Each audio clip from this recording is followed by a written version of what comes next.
Very early in my life, I became a pupil of my older sister who must have been born to be a teacher. Eva started school in 1942, so I was only 3 years old.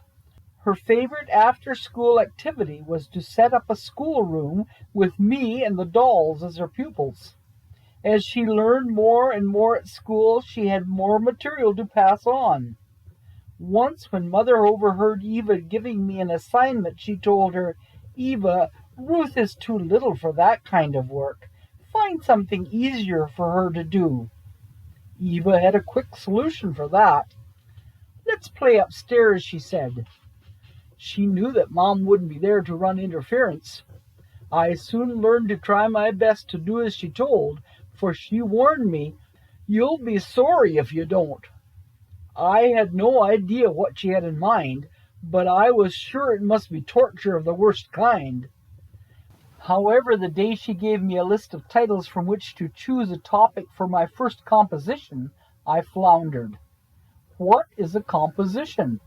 I searched my mind to see if I could remember what I missed. Finally, I got the courage to tell Miss Nicewonder, "I don't know what a composition is." "A composition is just a story. See what title you want to write about, and then write about it," she said. The title that stood out as easiest was "My Dog." Now, I longed with all my heart to have a dog, but I didn't. How can I write about my dog if I don't have one? But that seemed the simplest topic.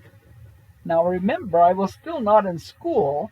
In spite of the fact I worked my way through the second grade speller, my vocabulary wasn't big enough to write what I thought I would like to.